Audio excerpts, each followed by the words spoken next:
Yeah, David, that would be good. So, Alexandra says, "Hi, dear Mehran." Oh, hello, Alexandra. You jumped away. Okay. "I have always been an insecure person and always compared myself to girls whom I considered prettier than me. My ex-boyfriend was, among others, focused on physical appearance." And Alexandra continues, "And this thing made me compare even more to other girls. I know that I commit a mistake by doing it, but I don't know how to approach this situation properly." Well, I guess it is a condition that we all have to compare ourselves constantly, all the time. Because that has been the way that you have been conditioned in your psyche, that this is the only way you can see who you are and what you're made out of, how much you're worth and value, by comparing yourself to something. In other words, being the model of something that happened in the past, which means somebody else, however they have groomed or endowed themselves by knowledge or by activity or by looks, however, whatever it is. So you never were told how wonderful you are yourself by yourself, and your source of understanding who you are is by comparing to the others.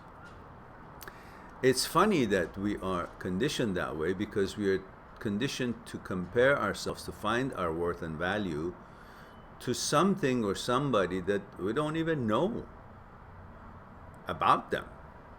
So what is that comparison about? Just physical form, right?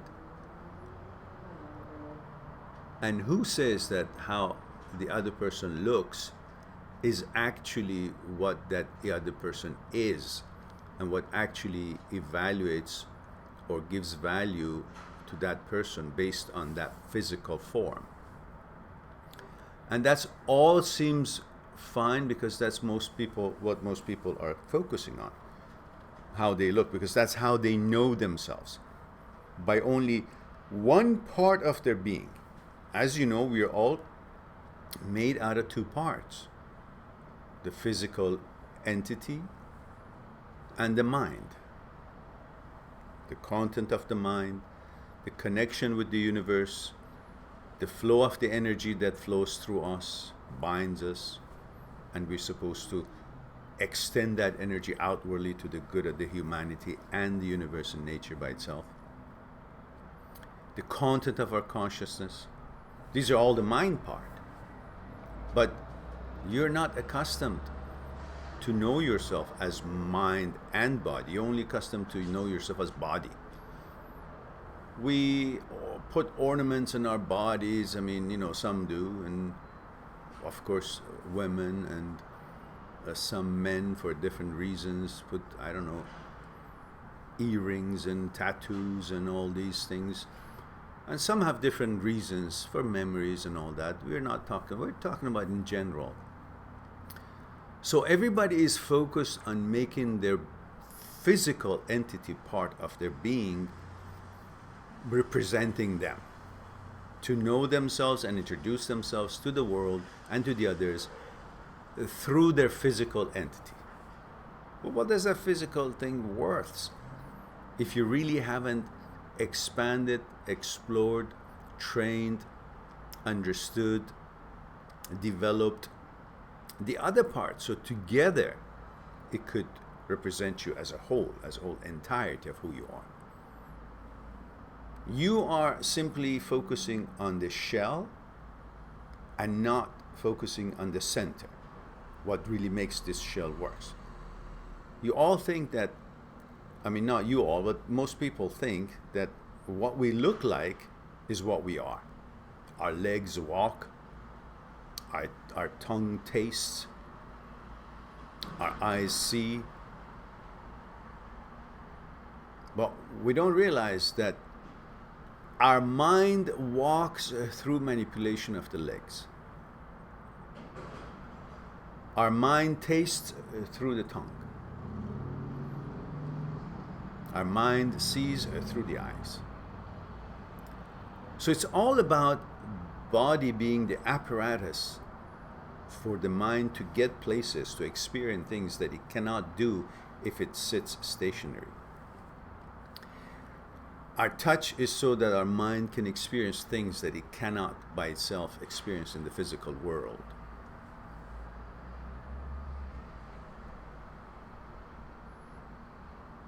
Yet, we think that we are only the physical part.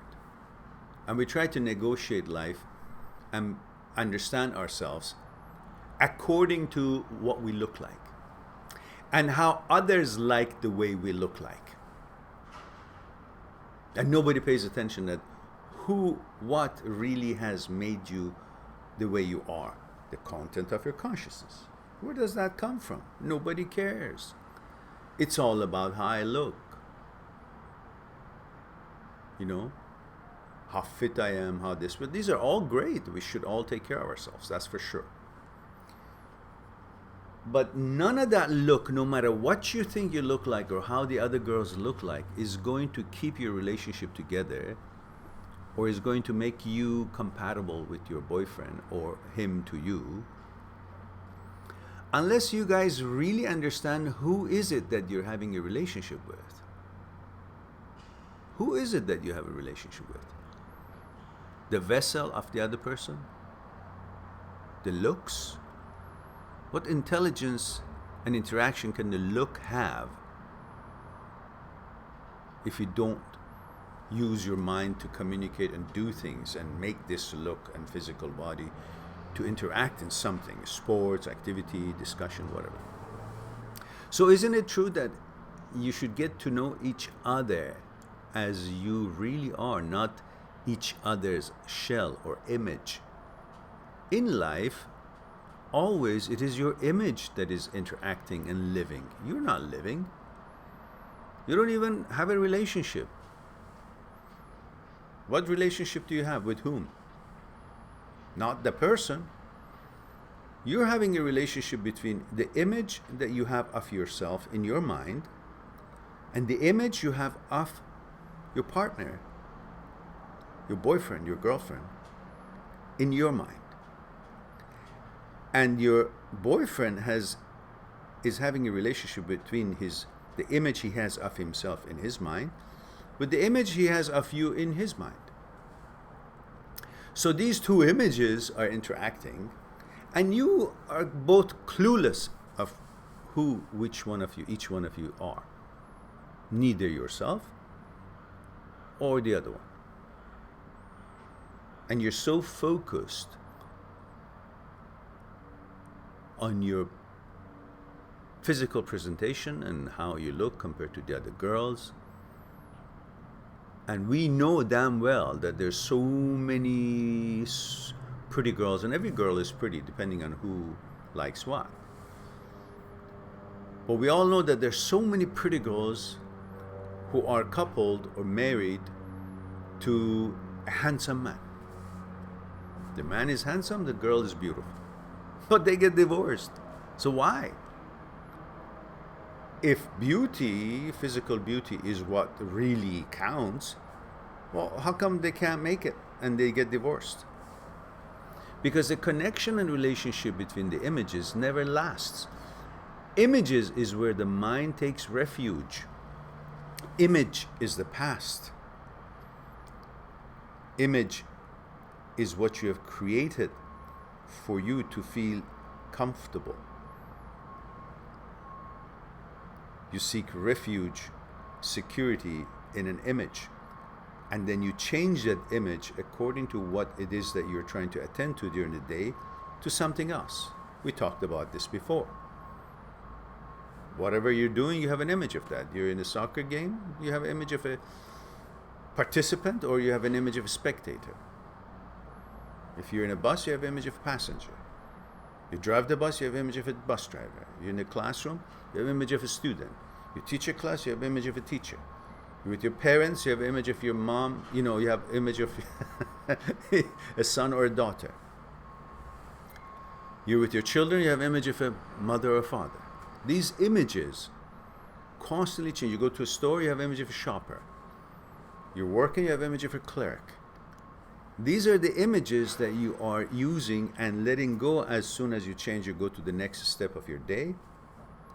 And these images are the same kind of image that you will choose in your relationships. You see somebody and you like that image. And according to your memory, what you have seen of someone who dresses like this or stands like this, you assume or give an image to that person that that person is wise or smart or capable or successful. Which means, and then you go on and say, well, if I have this girl, or if you're a girl, you want this be in relation with this man, then you will become more than what you are, which you're conditioned to be more. So you find things that can enhance the image you have of yourself in your mind. So that person that you don't even know, you just saw, suddenly based on what you have in your memory and the examples of this kind of a posture, it's kind of a look, or it's kind of a clothing, or it's kind of whatever that person is doing, it supposedly mean to you that that person is qualified or successful or has a certain kind of a echelon in life. That's your memory, but you don't even know the guy or the girl. If the girl is really pretty and is all tidy up and all that, you find her to be smart, intelligent, capable, and suddenly you give all the other credentials that you need to have in your girlfriend to her, because a bunch of things were satisfied. So suddenly you have this image created in your mind about that person without even having talked to that person. Right? Because everybody is totally oblivious about what really they are, who they really are, how they're made, and they think it's only this shell. Dress it nice, perfume, hair. Forget about what really makes us tick, what the relationship level can be, what bonding, where the bonding takes place, the physical or consciousness. So in that way, you're not really having a relationship with that person, because you don't even know that person. You don't even know yourselves. We don't even know ourselves. And then yet we're hoping to have a relationship with somebody else that we definitely don't know anything about. And we don't try to even find out. We just see them and think that's what they are. So we're only having relationship between the images and only with the physical portion of an entity rather than the complete entirety of a person, which is mind and body.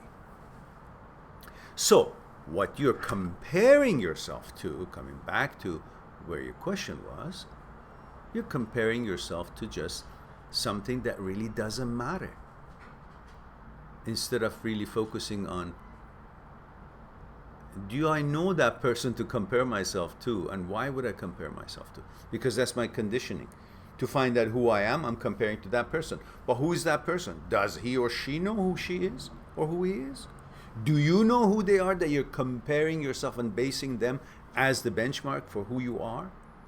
If you can't know who you are, how can you compare yourself to someone else thinking that you know who they are? You're only comparing yourself, as you know yourself, to the image you see of that person, which based on your memory, you have created that image to be something good or satisfactory.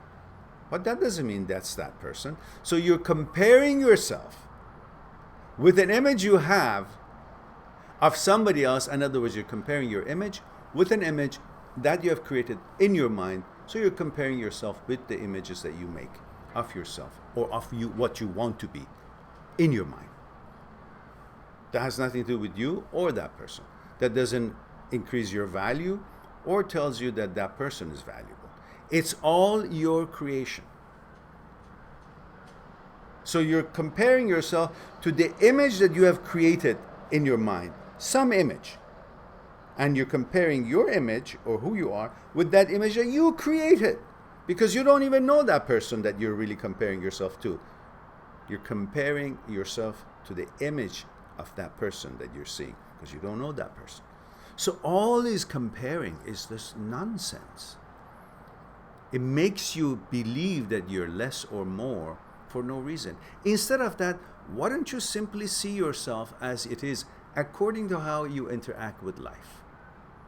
Every moment, just enjoy without comparing yourself. Because comparing is like you're not seeing yourself. You're in the past. And that means you're living in the past. Don't compare. Just be with life. Be who you are. Don't compare. No images. Then you will see, when you don't compare, that means you have no images. You're free from all this bullshit. You are you, and you get to know yourself. And then you will focus on getting to know that person, see if that person qualifies or not. Don't try to just look like or try to be qualified for what image you have created of that person in your mind. See if that person is actually qualified to be with you. Instead of having the images, having a relationship with each other, try to have a relationship with yourself first and with the actuality of the other person by understanding each other's consciousness. Wow, that was a long discussion, which could be longer. But since I'm slow, I'll stop here.